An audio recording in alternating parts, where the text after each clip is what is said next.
Wyoming's Trona mines are preparing for a fight over the BLM's Rock Springs management plan. Governor Gordon tells 60 Minutes his energy stance is respected in Wyoming. And the war in Israel boosts attendance at this year's Hanukkah event at the Capitol. We'll take a look at these stories and more today from Wyoming's largest news organization. I'm Wendy Kaur for Cowboy State Daily. Sweetwater County's Trona mines are among mining sectors troubled by the Bureau of Land Management's proposed Rock Springs Resource Management Plan, and they're getting ready to fight about it. Cowboy State Daily's Renee Jean reports that the Wyoming Mining Association is concerned that the draft RMP could halt planned expansion projects for Wyoming's operation, which annually produces roughly 18 million tons of Trona. There's a couple of billion-dollar projects there to expand the Trona mining activities in that area.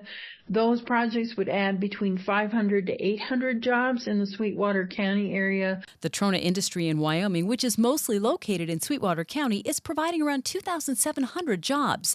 That figure is expected to go up substantially with future expansion projects planned in the next decade. An Upton woman is suing Weston County Health Services, claiming hospital officials tried to have her involuntarily committed as mentally ill when she reported alleged ethics and legal violations. Cowboy State Daily's Claire McFarland reports that former human resources worker Amanda McDade said that during the course of her employment, she raised concerns of money mismanagement, illegality, and ethics through the proper chain of command. McDade is now accusing the hospital of retaliating for voicing her concerns, of threatening to have her involuntarily committed as if she were mentally ill, of causing her anxiety, and of forcing her to resign. She said they sent a doctor, her own doctor, to her to raise this concern, like, you're not acting right. They're talking about getting you committed. McDade's doctor told Cowboy State Daily that she was a pawn in all of this and she didn't know what money mismanagement concerns McDade had raised against the hospital. She told Cowboy State Daily she was open to discuss this incident because she hoped to be helpful to McDade.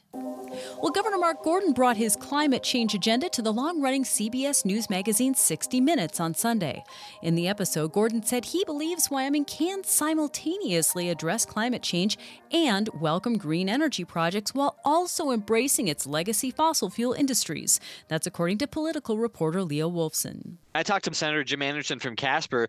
Even he said he believed that the show really put Wyoming in a positive light. I'll be back with more news right after this. The weather is turning oh so frightful this time of year, but those excavation projects, they will persevere. I'm Jan Warren for One Call of Wyoming, here to remind you that no matter how big or how small your digging project is, contacting 811 2 full business days before you begin is required by state law. So stay safe unwrapping presents, not utility lines. From all of us at One Call of Wyoming, happy holidays. With wolves from Oregon set to be released in northwest Colorado this month, some ranchers on both sides of the Wyoming-Colorado border are bracing for what they think will be bad outcomes, including losses to big game herds and possibly an existential threat to smaller endangered Mexican wolves. Outdoors reporter Mark Hines said Wyoming and other neighboring states refused to provide wolves for Colorado's reintroduction program. Oregon earlier this year agreed to give 10 wolves for the initial releases into Colorado. They're scheduled this month to start releasing them on the ground. This is the initial releases. Colorado, over the next 3 to 5 years, plans to release up to 50 wolves as part of their own wolf reintroduction program. The program sets a December 31st deadline to begin the first round of wolf releases, which will continue through March.